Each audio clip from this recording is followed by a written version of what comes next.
Gift Biz Unwrapped, episode 167. This is my profile, but it's about you, my prospect. Attention gifters, bakers, crafters, and makers. Pursuing your dream can be fun. Whether you have an established business or are looking to start one now, you are in the right place. This is Gift Biz Unwrapped, helping you turn your skill into a flourishing business. Join us for an episode packed full of invaluable guidance, resources, and the support you need to grow your gift biz. Here is your host, Gift Biz Gal, Sue Monheit. I am so thrilled to reintroduce you to Viveka von Rosen. If this name sounds familiar to you, she was on the show back in August of 2016. Is it that long ago? I think so. And before I go any further, because we're such good friends and you're friends with my audience and all, I better introduce you first. Okay, yes. Viveka von Rosen is the co-founder of Vengreso, the largest provider of full-spectrum digital sales transformation solutions. Known as the LinkedIn expert, she's also the author of the best-selling book, LinkedIn Marketing An Hour a Day, and LinkedIn 101 Ways to Rock Your Personal Brand. She's a regular contributor to Forbes, Inc., Entrepreneur, Selling Power, and the Social Media Examiner. Viveka, thank you for coming and welcome to the show. Absolutely, my pleasure. Thank you. So you and I were together just a couple of weeks ago in Fort Collins, your hometown, and we were talking a little bit about some of the changes on LinkedIn. So I'm super excited to get into that because I'm thinking a lot of us haven't thought about LinkedIn. It hasn't really been on our radar very much lately, and I think it needs to be. So we're going to get into that. But beforehand, since the last time you were here, a lot has changed for you. You have formed a whole new company. So let's start there. What is this all about? Yeah, so in the desire to come together as opposed to work against, 5 or 4 of my competitors and I, 5 of us, decided to come together and kind of build this big social selling company instead of always like going after the same deals and sometimes losing out to each other and sometimes losing out to other people. And in order to kind of coalesce our brain trust, we got together and created Vengreso almost a year ago exactly, actually. Oh, it's only a year. It's only a year, yeah. Wow. So that's really interesting because you don't often think of just merging together with a competitor. Everyone had to be pretty open to that option. Yeah, there were definitely some considerations when we first started talking about this. How it happened was we had all, a bunch of us, not just the current partners, but a bunch of other LinkedIn experts and social selling experts had come together and thought about creating an online membership community on teaching and training on LinkedIn. But there was no one really who wanted to step up and take the helm, take the lead, because we're all very busy in our own businesses. And when that fell apart a little bit, Mario Martinez, who's now our CEO, reached out to a few of us and said, hey, what about creating a company together? And since we all knew each other and had literally been spending 1 hour a week for the past year talking to each other, we had enough trust, I think, built by that point to look into this possibility. It was a huge gut check, too. I kept checking into my intuition, like, is this the right move? Because I have done partnerships before and they've never worked out. Oh, really? So you were probably really skeptical. Super skeptical. And it really is just all about the gut check and all about do the work, do the background work, hire a lawyer if you need to look at the paperwork, but always trust your intuition 100%. Even when my mind was going, I'm not so sure about this, my gut was just a firm yes. And even when some difficulties arose, every time I checked in on my gut, it was a firm yes. And so now I'm ever so grateful that we've moved forward because it's been great. It's been really, really, really good. Yeah, I think intuition is really important because I think it's just the universe who's sending us signals that's saying, this isn't just the right thing for you, or it's not really what you're going to love to do in the end either.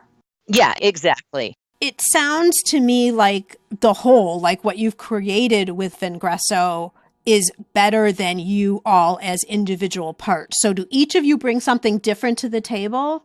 It's interesting. Yes, of course, all of us bring something a little bit different. We're really the alignment between sales and marketing. And so we've got a marketing division of which Bernie Borges is kind of head. He's our chief marketing officer. And then I play a little bit into that arena too with all the personal branding that I do and all the speaking that I do. So I'm the chief visibility officer. Mainly, they couldn't find another chief position for me. So visibility, that sounds good. So Bernie and I are kind of the marketing side of things. And then I cross over into the sales side of things where we have Mario Martinez, who's our CEO, Kurt Schaefer, who's our chief sales officer, and then Bryn Tillman, who's our chief learning officer. And so it's been really great because Mario and Kurt are just expert salesmen. And I've learned a lot from them. I have played much more in the entrepreneurial space. And then Bryn does a good crossover between entrepreneurial and B2B enterprise size companies. So we really kind of can cover all different aspects from B2C to B2B, from entrepreneur, solopreneur up to 500 person sales team. So it's really exciting to be able to do that, where I really wouldn't have been as confident in that offer back 18 months ago. Interesting. So in your intro, what we say is full spectrum digital sales transformation solutions. Yes, exactly. What does that mean? And this is another reason why we all came together. I mean, certainly Bryn and myself were very much in the LinkedIn expertise realm, as we still are. But the fact is, LinkedIn training is a little bit limited. And so then we're like, okay, we're LinkedIn and social selling experts. But social selling is still a little bit limited and people don't understand how it applies. And certainly sales teams think social selling is still more of a marketing function. But of course, it is about the alignment between sales and marketing. So digital sales transformation allows us to pull in all the different aspects of being in the digital realm and being able to create these inbound engagements as well as more old school outbound engagement, pulling in tools like LinkedIn and Twitter and social video. And I guess to some extent, although we haven't played a lot in this arena, Facebook and Instagram and blogging and content for sales. So it really pulls and wraps it all together into this really lovely offer. So digital sales transformation is about all that. It's about the whole ecosphere of digital sales strategies and abilities and marketing and everything that comes with that. Right. I'm glad you clarify it because when social media overall, all the different platforms started becoming popular, gosh, I don't know, was it 10 years ago? 12? I mean, I don't know exactly when anymore. But I think a lot of people felt like, okay, that replaces everything else we've always done, right? This is now the single solution. So I'm not going to go networking anymore. I'm not going to do print anymore. Maybe I don't have to sell the way we used to anymore. Facebook is the solution, or each individual platform is the solution. Right. Sometimes we still are going that direction today. If we're on social media, why aren't sales just coming? Oh, well, that means social media doesn't work. When really it's just one part of the whole package. Indeed. It's not saying, and I think this is where I'm learning a lot from Kurt and Mario and Bryn. It's not saying, listen, sales guys or entrepreneurs, but listen, sales guys and gals, forget everything you've ever known. We're going to teach you a new way. It's, yes, bring everything you've ever known about networking, about building relationships, about becoming the trusted advisor, about finding those coaches within your named accounts. All of those things that are so key to sales, about your CRM system, all those things that are so key to sales, and going, okay, let's take all of that skill set and let's wrap it into these great new platforms, which will simply make your job easier if you use them the right way, right? It'll make it so much easier for you to warm up those relationships, to stay top of mind, to position yourself as an expert and a trusted advisor within your industry or within your company, to give you another option other than the used sales car type pressury, salesy stuff where it all comes down to price, not value. So that's where I think having these new partners has made it easier for me to give the value proposition as opposed to just competing and it coming down to price. Well, and the goal is still the same. Whether you are getting your business, just the word about your business out into the world for the first time, or whether you're already developed business, but you have more product and now you're looking at scaling. So everything else is just a tool. It's a way to get to your ultimate goal.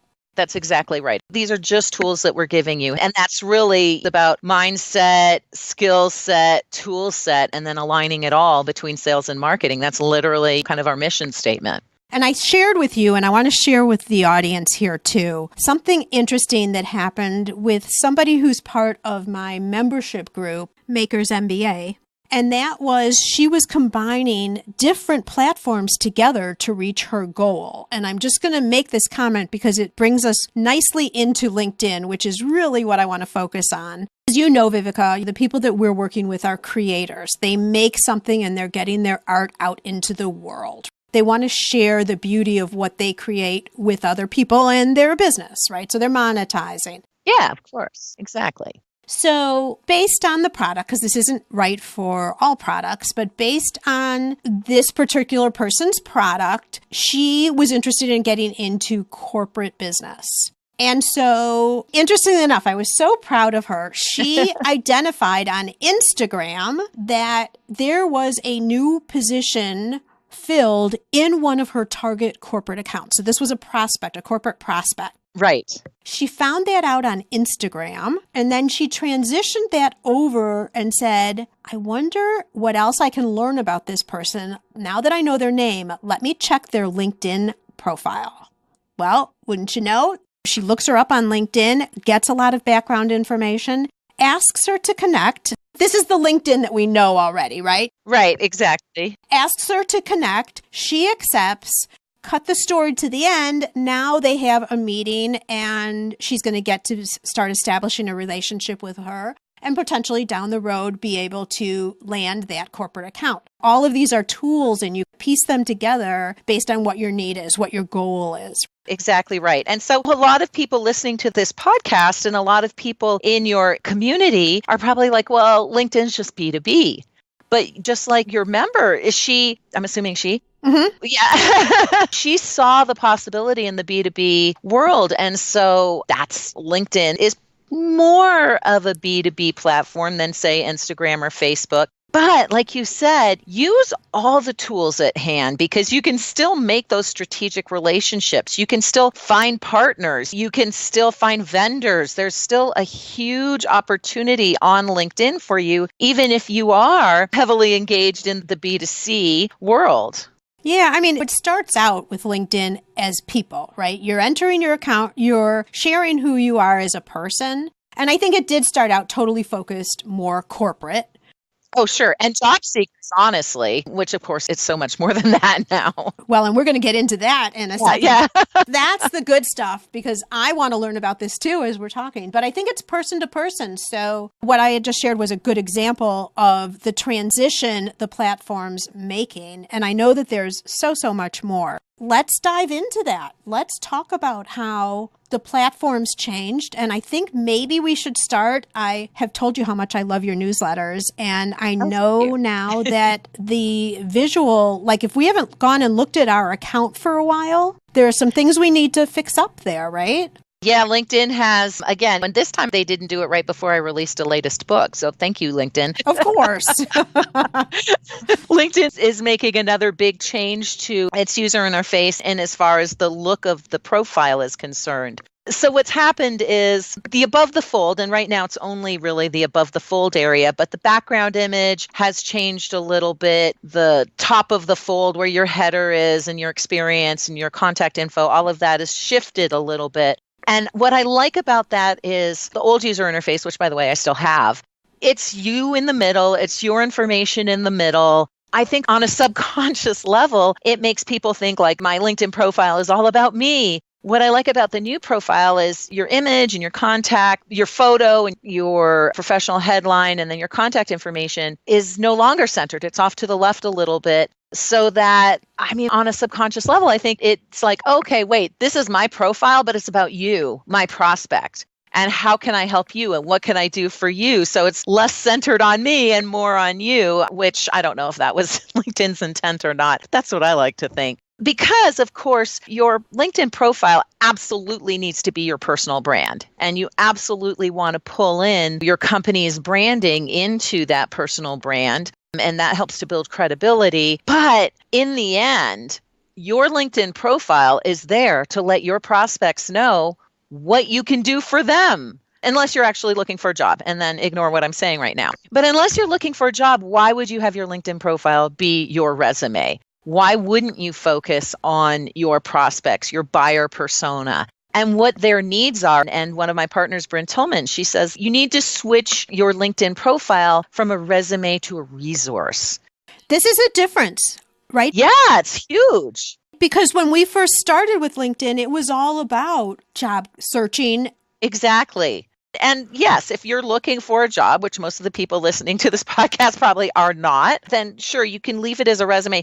Now, having said that, you still need to focus on your potential employer. So you still want to make it more about what you can do for them as opposed to just a pure resume on what you want to achieve. But most definitely for the creators listening to this podcast, we most definitely want to focus on what are the people who are going into business with you, whether they're a consumer, a strategic partner, a vendor. What are they going to get out of this relationship with you? How is dealing with you, how is engaging with you going to make their life better? And if you can use your headline to reflect that, if you can use your summary section to reflect that, if you can use your media to reflect that, then you've got a lot better chance that you're going to convert that connection into an actual conversation and potentially into a new customer or client. Absolutely. And something that comes to mind to me too, again, to relate it back to our audience, is if you say to yourself, I'm not really looking for corporate business.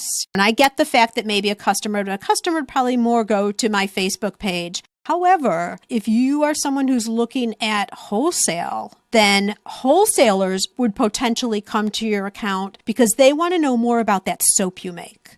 Yeah, exactly. Yeah. And so when you're talking then the benefits, Viveka, it's like, okay, why are your soaps, we'll just go with that as an example, better than others they could be choosing? What is it that you do as a business, that you provide as a business that's different? So those then I think you're saying would be the things that you would put front and center. Yes, exactly. What makes you different? And then the other thing is a lot of folks in your community probably do attend a fair amount of trade shows and conferences and things like that. And so you also have a real opportunity to create this kind of helpful, useful profile that increases positive sentiment so that when you reach out to, maybe you find out someone's, which we can talk about, there's a new feature on this, which is actually really cool. Maybe you find out who's going to be at that trade show with you, other vendors, and you're like, you know what? Let's talk about how we can create maybe a business together or how we can help each other out. And so you can actually use LinkedIn to book a meeting with someone at a conference that you're both going to be at anyway. Is that the feature that you were referring to, or should we get to it now? So we can get, so that would be pre-conference. So that would be actually somehow finding out who's going to be at that conference, who the other vendors are, who the participants are, if there's a list, or if you can kind of figure it out from looking at the website. And that would be actively inviting those people to connect and then sending a calendar or some potential times that you all could meet. But no, the newest feature is called Find Nearby. And it does exactly that. When you're at a conference, you turn on your mobile app. So this is only available on mobile right now, which makes sense. And you go to your network. There's a little, it's kind of in the top in the middle, there's a little thing that says Find Nearby, and you can turn it on. And you can turn it on just to be on 9 to 5 every day of the week. You can turn it on to be just on that day. You could turn it on to be on for the next 3 days. So LinkedIn really developed this feature, I think, with conferences and trade shows in mind. But what it does is it's a beacon technology. So it uses Bluetooth and Wi-Fi and location services and all of that stuff that happens on your mobile phone. And it'll actually reach out and look around and see who else has that feature turned on and then say, hey, Michelle is nearby. And so now you've got a real opportunity to reach out to Michelle and say, hey, LinkedIn told me that you're nearby, #creepycooltechnology, but I see that we have a lot in common. Do you want to meet for coffee?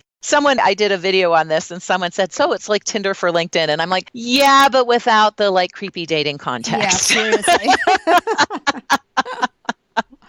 Swipe right, swipe left. But honestly, I mean, it's a really great option, both of these, the booking and the Find Nearby, because if you're able to connect, I mean, how often is it that you get in the same environment with some of these people that you're maybe not at the point, you just want to meet them at first, right? And so it's just hey, I've been thinking, love your business, would love to just come say hi, shake your hand, introduce myself, period. that could then lead to a follow-up conversation later. Exactly. I mean, what it all comes down to, and it's so interesting, and I think we could speak at least for another hour on this topic, but here we are using all of these social media tools that make us more connected, and yet we're not doing very well at actually having real human-to-human or face-to-face relationships. And so I think this is LinkedIn's way of saying, okay, it's great that you've got this huge network. Now, how about making some real friends? Right. Well, and I'm thinking to myself that this is an opportunity because so many people aren't using LinkedIn in this way that if you were, you would stand out. You would really stand out. Now, of course, thank you for bringing that up. It's a relatively new feature. Most people still don't know about it. And so it's not actually going to work very well until people even know it's there and go, what does this button do? Turn it on. Right. It's not going to work for me speaking here in my basement office on top of my mountain. Well, actually, I might pick up Alan, but other than that, I'm not going to pick up a lot of connections. It really does have to be either at a conference trade show, in an office building, or even in a crowded area. It gets real creepy when you start thinking about, well, how about as I'm walking to my hotel room, like, maybe I don't want this on. Yeah, you want to turn it off then. Yeah, there's definitely some creepy aspects to it. Yeah, but I think it's a great thing to check out because if still there are only a few people using it, one of those people on there might be golden for you. That's exactly right. And you're out there spreading the word. So, be all high level businesses maybe who have them turned on because they know. Exactly right. Okay, so what else about the profile or the page, just visually, is there anything else that's changed that we should be aware of? Yeah. So again, and this is all above the fold, but currently your summary section is only showing like 2.5 lines of text, which is not a lot of real estate because you want people to click on that see more or show more link. You want to be able to utilize that area to, like I said, really focus on your USP and what makes you different from everybody else, but more importantly, what you can do for them. But of course, 2 lines is not going to do that. So you absolutely need to get people to click on that show more. So with the new summary section, you actually have the ability to, well, it's 3 lines, but hey, 3 lines is better than 2. And it actually makes a big difference. I know I was playing around with mine. But again, it's just to get that call to action to get people to click on the show more. And then once they do, the other cool thing is with the old user interface, 2 pieces of media would show. So with the idea that we want to move people, or rather we want to move your profile from a resume to a resource, if you can upload some media, testimonials, a product demonstration, an interview, whatever that looks like, if you can add those resources, that media to your profile, the more you can add, the better. So just some really small shifts, but that could actually have a pretty large outcome on people spending time with your profile and getting to know you through your profile. Are you saying then that we should totally ditch the resume portion? Or should we just let it drop lower and maybe consolidate it some? Or what do we do if we haven't touched our LinkedIn account forever? I'm raising my hand in guilt. Do you just wipe that clean and start over, or do you leave some history there? Yeah, you can leave some history, but so a couple things that I would change, right? So for those of you who've got basically a resume up there, first of all, make sure that you've got that background image uploaded and knowing that your picture's off to the left, so don't have any important information off to the left. When you say background, you're talking about the banner image on the top, right? The banner image at the top, exactly. Okay. So basically what you have on Facebook with a little bit of manipulation, the LinkedIn is 1584 by 396 pixels. It's skinnier, but similar in shape to Facebook. But having that banner, that background image, that really reflects your brand, your company. Underneath that, of course, is your name. So put your name in there. Don't put anything other than your last name in the last name field, by the way. You'll see some people do that. It actually goes against LinkedIn's end user agreement. And I know this because the first profile I ever created on LinkedIn was like restricted to the point where I had to delete it and start over. Oh, gee. Yeah. So don't put anything other than your last name in the last name field. Now, underneath that is your professional headline, which most people have as CEO of ABC company or founder of product X. And that doesn't really tell people who you are, what you do, but most importantly, who you serve. So you've got 120 characters to really expand upon that, right? Now, it's 120 characters, not words, so it's not very much, but it is something, right? And so letting people know who you are, what you do, who you serve, above and beyond, I'm a CEO of ABC Corp, when they might not even know what ABC Corp is. And then above and beyond that, you've got the summary section. And so that's really, it's 2,000 characters where you've got that opportunity to address people's points of pain, if that's what you do and how you solve them, or address people's desires, needs, and wants and how you fulfill them. And so if you are a creative, you could start with a question that people tend to ask you, whether it's, is your soap hyperallergenic, to where can I buy it? But really answering those questions and then moving into why you're different from everybody else, your unique selling proposition, why you're different from everybody else, why people would want to work with you. What are some of the benefits that you bring, whether it's to the individual or to the corporation? Adding that media, if you just do that, which is all above the fold, then yes, if you want to leave the rest of it, your experience section, as your experience section, that's fine. Now, I would say if you're going to change above the fold, you might as change below the fold too. And I would go into your experience and expand upon it, because you have 2,000 characters in each experience section too, to really describe a little bit more about what you did in the past and why that makes you good at who you are and what you do today. And then, of course, you can add media there as well. I like that. So what you're suggesting is, instead of just saying, I worked at such and such a company from this time to this time, is also include, this is the value that I now bring to the table because of my time at that company, and then go into what it was. Something like that? Exactly. Ooh, that's good, Viveka. That's good.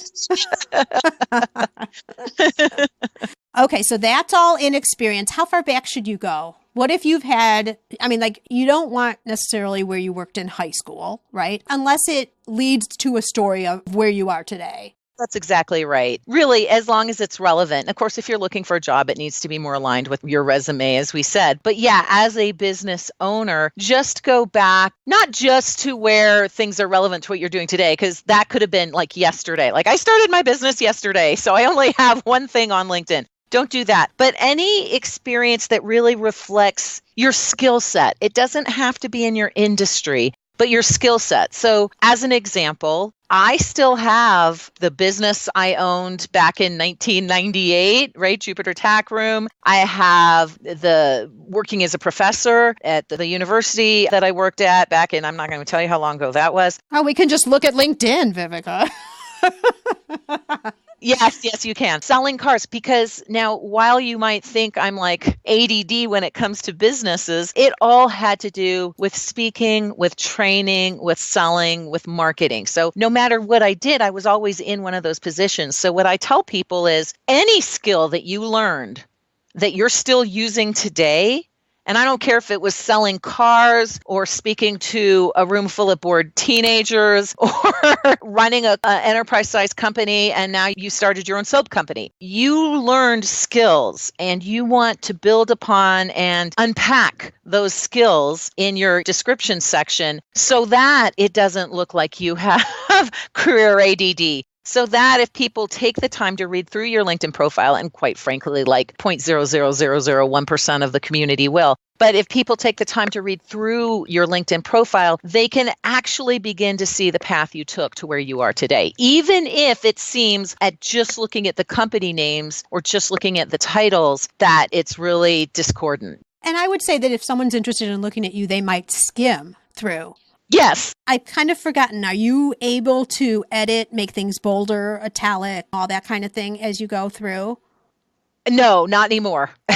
Well, you can capitalize, right? Capitalize, right. So you can do some very topical formatting, like capitalization. You can add bullets. You can add emojis and things like that. But yeah, be careful with that. Know your audience, right? So if you are B2C and you are just looking for the one-off purchaser, then emojis might be perfectly aligned with your brand, and go for it. If you're looking for corporate sponsorship, if you're looking to move in and connect with event planners or corporate event planners or CMOs or whatever, just know your audience. Are they going to be turned off or on by emojis? And then just kind of let that guide you. Right. Good point. You've made a wonderful transition, Viveka, to connections. So we've talked about setting everything up. Let me just circle back and make sure, is there anything else we need to know just as we go and re-review the account, or have we covered everything? I could talk for hours and hours and hours, but that's what we have our boot camp for. So just taking the few tips that I've given you or given your audience will definitely help them to transform their profile.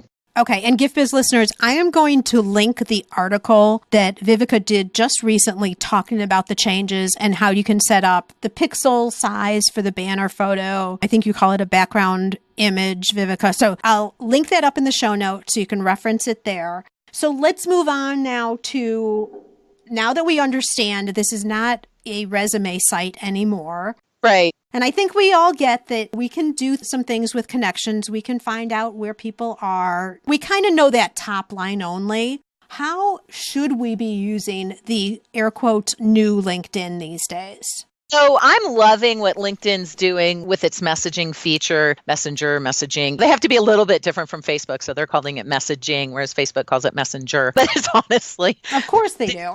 Yeah, but they pretty much copied Facebook. So there's some really cool features with the new messaging that you can take advantage of. One is active status. You can actually see if your connection is logged in and on LinkedIn right now. Now, understanding they might be logged in on one screen and working on their email in another screen, but you can see that. And so that's really, really cool because then you can start like a text-like conversation with somebody and then take it to the phone if you're both free or available. So it mimics actual conversation. So I love the active status, and that's relatively new. There's no excuse not to reply to people in Messenger anymore because LinkedIn has predictive text. So if someone says, hey, Viveka, I'd love to learn more about blah, blah, blah, LinkedIn's going to look for certain keywords and it's going to create some predictive text. Now, I rarely, if ever, use it. I might use the thumbs up. Sometimes it'll give you the thumbs up option, but we'll give you predictive text like, hi, sure, I'm interested. Send me the info. So I can just like literally click on that button. Hi, yes, I'm interested. Send me the info and it'll populate and off we go to the next thing. And that used to only be available on the mobile app, but now it's available on the desktop as well. So that's kind of cool. So now we have no excuse not to respond to people in Messenger. They've added emojis or GIFs. I'm sorry, not emojis. Well, they've had emojis for a while. They've added GIFs now. Oh, no, that's dangerous. It is. And it's the same GIFs that you find on Facebook. So there are some highly inappropriate GIFs that you probably should not be sharing on LinkedIn. Having said that, just like emojis, GIFs are not for everybody, but you'll be able to sense a person's personality, or if you actually already know them, you can absolutely find an appropriate GIF. And in fact, I had a GIF conversation with someone on LinkedIn the other day that did in fact lead to a phone call. So used the right way, GIFs are pretty powerful. So and of course you can attach images and small documents or files, and you can attach video links now, which I like. And depending on where the video link is and how it's hosted, it will actually populate a thumbnail, which with me, it's always with my mouth open and looking somewhat constipated, but whatever. It will populate that visual image, which is pretty cool. Again, that used to only work on mobile, but now it seems to be working sometimes, most of the time, on desktop as well. So just think about your Facebook messaging, and LinkedIn can do most of that. What I'm really waiting for is for LinkedIn to somehow create an embedded Skype feature, because Microsoft owns LinkedIn, Microsoft owns Skype. Why wouldn't you? So fingers crossed, and we'll see if that ever happens. Oh, that would be really good. You are right. Wouldn't that be cool? It'd make a lot of sense.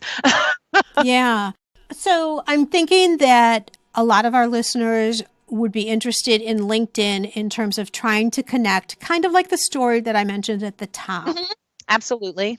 How is the updated or proper way, if you have a list of people, whether it's corporate people, whether it's wholesalers you want to approach, whoever the list is, let's say they already know the businesses they're interested in. Yeah. What's the best way to use LinkedIn? Yeah. So first of all, don't do spray and pray. It's really about creating genuine relationships. And so if you've got a list, don't just upload it. Actually look for who are the good prospects for you. Go to their profile, review their profile. If they're active on LinkedIn, you can even engage with their content, with their posts, with their updates. And that might build some top of mind awareness. And you go back and invite them to connect and reference something in their profile, reference something that they shared. You've only got 300 characters, so you can't go too deep. But let them know that you've spent the time to get to know them, as it were, on LinkedIn when you're reaching out. Never use a LinkedIn invitation as a sales pitch. I've got some really great bad examples of that. Never use it as a sales pitch. Always just an opportunity to truly connect with someone and let them know that you've taken the time to research them when you do that. And just as an FYI, on LinkedIn, a lot of people think, well, I can't personalize my invitation when I use my cell phone. Like if I'm at a conference and I meet someone and I want to follow up with them, I can't actually customize that invitation and say, hey, we just met at this conference. You can, it's just hidden. I don't know why. But when you go to someone's profile on your phone, if you click the 3 little dots, there will be an option just beside their picture/name. There will be an option of customizing or personalizing the invitation. And so you always want to customize or personalize that invitation whenever you can, and be as transparent as possible without it being a sales pitch as to why you want to connect. You know, I'm so glad you said that, because I've had that situation where I want to connect through my cell. And I think, I kind of forget how it goes, but I think it says next or something. And I always think that that next screen is when I can customize, but nope, it's already sent. It just says invite or connect. And so you click on the connect and you're like, ah, crap. Yeah. I still do it myself. Oops. Yeah, exactly. I still do it myself. Now, if you do that, you can go back in and then click on the 3 dots and personalize it. So just know you can personalize after the fact. That is really good to know. Yes, you can. Because trust me, or you can sometimes send a message to them, especially if you've got a premium account. So I'll sometimes just go ahead and do that too. But yeah. And really, the interaction here is truly making a connection. That's right. Not all of a sudden selling your stuff or any of that. It's the first step towards a progression of a relationship, understanding what they do, sharing with them how you can fill one of their needs, et cetera, et cetera. Exactly. To quote my friend Bob Berg, which I think was the quote I did last time, all things being equal, people do business with people they know, like, and trust. So it's just that first step in establishing the know piece of that. Never mind the like and the trust piece, but at least don't come off on the wrong foot to start. Right. I mean, I don't think our audience is different than any audience out there. The biggest question is, how do I get more business, right? How do I make more sales? All of that. And so this LinkedIn then represents a whole nother opportunity that I don't think the majority of people are using.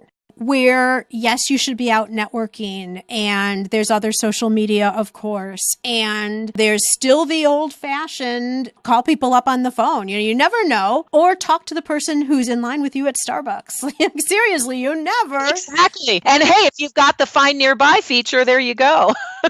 Exactly. So this is another option that I think a lot of us haven't tapped into, which could be gold, because you can go check so much about them. So you have something to chat about. Equally as important is, if you have a presentation already with someone that you know, you can go on to their LinkedIn profile and learn more about them. Yeah, exactly. And you should. And you should. Yeah. I mean, think about it. Yeah, it's that awkward first date, like especially for people who are meeting face to face at a Starbucks or at a trade show or conference. If you've never met the person before, it can be a little off-putting. You know, you're looking around going, is that him? Is that her? I don't know. It kind of looks like, I don't know. And so by reviewing their LinkedIn profile a little bit ahead of time, and by the way, there is a feature on mobile that you can attach your calendar to LinkedIn. So it'll actually go, hey, this is, you know, you've got a meeting with John Smith. Boom, this is what he or she looks like, essentially. Oh, that's good. It depends what photo they've put up, right? It depends on what photo. Well, and thank you, because we didn't actually talk about photos, and I should have when we were talking about your profile. Yes, please make sure that you've got a photo that actually looks like you, because you don't want that disconnect from people going, oh, I think she looks like this and she actually looks like that. Like that actually detracts from your credibility. But also you just want them to be able to recognize you so that you can have a conversation and meet with them. Right. No, I think that's wonderful. So LinkedIn is actually a tool you can use in tandem with lots of other things that you're doing throughout the day. That's exactly right. And we so often forget it again because we've had this mentality of it being used in a whole different way. Exactly. Any other comments? I know that we can talk forever about different I features, but any other overlying big topics that we haven't brought up? Well, we really haven't talked too much about content. So we've talked about how to look at other people's content so that you've got something to talk about when you reach out to them for the first time or the second or the third or the fifth time. But we haven't really talked about your own content, which could be as simple as sharing an update, which is like a tweet or a Facebook update, or writing long form posts or doing native video. We actually could probably do a whole other session on content. All I would say about that is make sure that you're sharing some piece of content, whether it's something you yourself have created or something you've curated. Once a day is ideal, but a couple times a week just to show people that you're engaged and active on LinkedIn. And if you're just sharing other people's stuff, if you're on a blog, you'll usually see the little LinkedIn sharing button. You can just click on that. Or if you find a nice infographic, as long as it's business related in some way, shape, or form, please no dancing cats. Seriously, yeah. Which actually, there's a series at the Monterey, I think it's the Monterey, oh my God, it's brilliant. The Monterey Bay Aquarium does, which is a lovely combination of education and entertainment. Stuff like that is okay, but yeah. Keep it business related if you can. Sorry, I just almost went down a rabbit hole there, quite literally. But keep it business related if you can. Yeah, literally, you can go through your own timeline. And if you see something there that you like, especially if a prospect shared it, go ahead and comment and share it yourself. And boom, you're done for the day. In fact, that might become your practice. It's just engaging on other people's content so you build top of mind awareness with them. But you can become a good curator of content, which can also help with the positive sentiment associated with your name and your brand, and also help to build that KLT, that know, like, and trust factor. Beautiful. And I want to underline what you just said here is if you are following someone and there's maybe you have 2 or 3 target people that you want to get in front of, see what they're posting on LinkedIn, share it, because then they'll see that you've shared it. Do that a few times first and then invite to connect. Exactly right. Ooh, very good. Very good, Viveka. So much great information. I think just to summarize for everybody, Gift Biz listeners, let's relook at LinkedIn. First thing is check your profile. I know I need to do that. Give me a day or two. Don't come over to mine yet because it's the old one. It's the old one. But I am going to be doing exactly what you said here, Viveka, looking through, changing my cover photo because that's been up there for ages, of course. Repositioning everything there, re-looking at what I've got in all of my whole page, just re-looking at the whole thing. And I would encourage all of you to do the same. And then this Find Nearby is a great option. Next time you're out and about, just turn it on and see what happens. Just experiment with it. Exactly. And not much is going to happen at first because very few people know about it. But as they begin to know about it, it could be a huge opportunity for us. Yeah. So there's that. And then messaging, start talking with some people there, just re-engaging with the platform, I guess I'd say, because I think a lot of people are like me where we just put all of that information up there. It's sitting there. Viveka, you would kill me. But I mean, I don't even go look at my messages all the time. I haven't been thinking about it really, and I need to. Trust me. And what I tell people is you may have thousands, if not hundreds of thousands of dollars just sitting in your inbox, especially if you haven't looked at it in a long time. Yeah. So we need to put it back on our radar for sure. Exactly. And then connect with people and then pushing through content. And even if it's somebody else's, just sharing it. Yep, exactly. So those are the big 5, I believe. Yep, I think so too. All right. Wonderful. All right. Well, before we close out, you and I were chatting in the beginning before I pressed record that you had a quote that has really resonated with you lately. And we didn't do a candle this time because we did that last time. We did that last. I want a candle. Oh, you can have a candle. You want a candle? Has your candle color changed, Viveka? No, I still like the green for prosperity. Although I'm thinking now, I wonder what the color for synergy is. I'm thinking like a nice maybe purple, or I wonder, what's silver maybe? I don't know. What's a good color for synergy? Well, synergy could be two colors merging together. So you could do like orange, which is red and yellow, or purple, which is red and blue. Okay, so we've got, let's see, red and blue, because we've got girls and boys at Vengreso. So I think purple would be a good color. Okay, so that's your synergy. And what is this new quote? I don't know it. I'm dying to hear. Tell me the quote. Okay, yeah. So, and this goes back to, and it was funny, I read it the other day and I was like, oh my gosh, this is kind of reflective of our company. So this is actually from the I Ching. And it talks about synergy when two or more elements approach each other in such a way that the scope of what they can achieve together far surpasses the total to which they could achieve separately. They are acting in synergy. Synergy takes effectiveness of cooperation beyond normal expectation. And working together, the interaction of your spheres of influence can achieve significant deeds. And I just thought, oh my gosh, this is Vengreso. Those of us coming together, experts in our own arena, coming together in our spheres of influence, quite literally, because we all have big spheres of influence, right? Achieving significant deeds that, of course, we could not do alone. So I really liked that quote or that description. Oh, I love that, because I think so often, especially as entrepreneurs, if we're sitting at home trying to build our business, sometimes we feel like we're weak if we say we need help with something or we don't know something. And so we keep like struggling and struggling, when if you just reach out and ask, you can get so much farther faster. Yeah, exactly. That's the thing. As entrepreneurs, as solopreneurs, as small business owners, we have to learn to ask for something. And a lot of times, and I'm just going to speak for myself, but as a woman, sometimes I feel like I have to come across as knowing everything because I'm already fighting an uphill battle. And if I ask for help, I'm the one who gives help. I can't be the one asking for help. But we got to get over that, because if you are going to grow, you do need to ask for help and allow other people to support you in your movement forward, which is why these communities are so powerful. And it's also why podcasts are great. Indeed.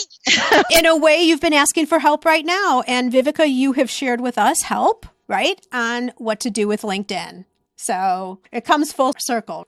Yes, exactly. Thank you. All right. Well, thank you so much for being here and sharing everything that you have today, Viveka. I really, really appreciate you. Oh my gosh, my absolute pleasure. I'm so glad we were able to get together again and help each other. Absolutely. Have a good rest of your day. Thanks. You too. Are you discouraged because your business is not performing as you had envisioned? Are you stuck and confused about how to turn things around? Sue's new best-selling book is structured to help you identify where the holes are in your business and show you exactly how to fix them. You'll learn from Sue and owners just like you who are seeing real growth and are living their dream. Maker to master. Find and fix what's not working in your small business. Get it on Amazon or through www.giftbizunwrapped.com/master.